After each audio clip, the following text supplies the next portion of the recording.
প্রতিবেশীর সাথে বিভিন্ন বিষয়ে ঝামেলা, তুচ্ছ ঝামেলা, সেক্ষেত্রে ঝামেলায় জড়াতে চাচ্ছেন না, যেটা হচ্ছে আপনি মানিয়ে নিচ্ছেন।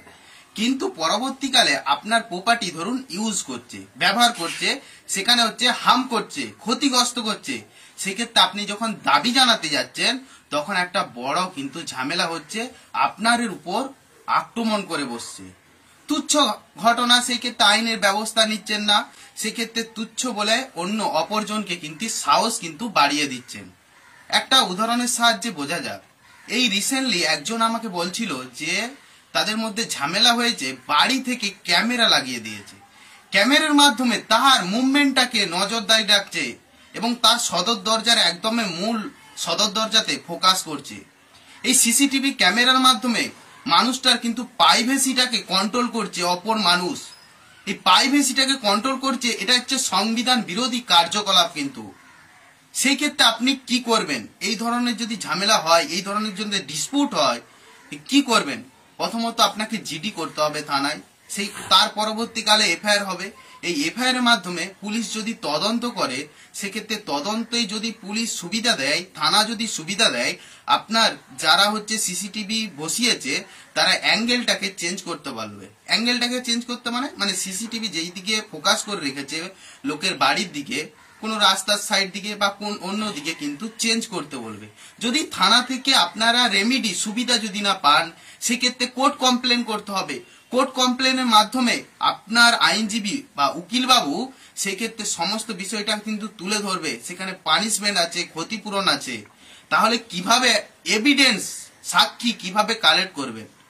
সেক্ষেত্রে উচ্চস্বরে গান বাজনা করছে, সিসিটিভি লাগিয়ে রেখেছে, আপনার প্রপার্টি ইউজ করছে, সেক্ষেত্রে এভিডেন্স তো কালেক্ট করতে হবে। সেক্ষেত্রে এভিডেন্স কালেক্টের ক্ষেত্রে আপনারা কিন্তু ডকুমেন্টারি এবং রেকর্ডিং ভিডিওর মাধ্যমে বা কাউকে সাক্ষী দাঁড় করাতে পারেন এই বিষয়টা হস্তক্ষেপ করার জন্য, এবং আপনার উকিল বাবু সমস্ত বিষয়টা আদালতে পেশ করে কিন্তু সেই ব্যক্তির কিন্তু পানিশমেন্ট আছে, সাজা আছে। এছাড়াও আপনারা কিন্তু হাইকোর্টে রিট ফাইল করতে পারেন, হাইকোর্টের রাস্তাও কিন্তু খোলা আছে।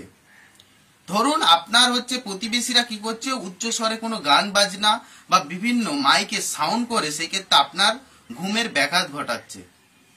দিনের বেলা ইস্ট ওকে, ঠিক আছে, এবার রাতের বেলা আপনি যখন ঘুমাতে যাচ্ছেন আপনার ঘুমের কিন্তু ঘুম হচ্ছে না। এই ধরনের কন্ডিশন যদি সৃষ্টি হয়, সেই ক্ষেত্রে একই প্রসেস, আপনারা প্রথমে জিডি করে রাখুন ওই ব্যক্তির নামে। কারণ আপনি যখন প্রশ্রয় দিচ্ছেন, সাহস দিচ্ছেন, সে সাহস বাড়তে বাড়তে সেই ব্যক্তির বিরুদ্ধে আপনি আর কিছু বলতেই পারছেন না। আপনি যখন বলতে যাচ্ছেন আপনার সঙ্গেই কিন্তু দ্বন্দ্ব হচ্ছে, একটা মারামারি অবস্থা পর্যন্ত হয়ে যাচ্ছে। তাই প্রথমত সেই ব্যক্তির বিরুদ্ধে কিন্তু জিডি পর্যন্ত প্রাথমিকভাবে করে রাখা উচিত, কারণ পরবর্তীকালে অনেক কিছুই কিন্তু ঘটতে পারে। এবং আপনি দেখলেন যে আপনার প্রপার্টিতে ধরুন ইট রেখেছে, ভালো কথা, সেই ক্ষেত্রে এই ইট বা অন্য কিছু রেখেছে, সেই ক্ষেত্রে প্রপার্টিতে দেখলেন সেই প্রপার্টি কিন্তু তারা হচ্ছে মানে বেআইনি ভাবে দখল করে, সেখানে হচ্ছে আপনার প্রপার্টিকে তারা ক্ষতিগ্রস্ত করছে, প্রপার্টিকে একটা দখল করার চেষ্টা করছে। সেই ক্ষেত্রে আপনি প্রথমত এই বিষয়গুলি স্টেপ নিবেন, কারণ পরবর্তীকালে আপনি যখনই তার প্রপার্টি দাবি করতে যাবেন তখনই কিন্তু একটা আক্রমণ আনবে। আপনি হয়তো বিষয়টা বুঝবেন, ঠিক আছে, অন্য ব্যক্তি বিষয়টা কিন্তু বুঝবে না, বেআইনি ভাবে আপনার উপর কিন্তু চড়াও হবে, কারণ হিংসাত্মক মনোভাব নিয়ে আপনার উপর চড়াও হতে পারে। এটাই কিন্তু বাস্তব।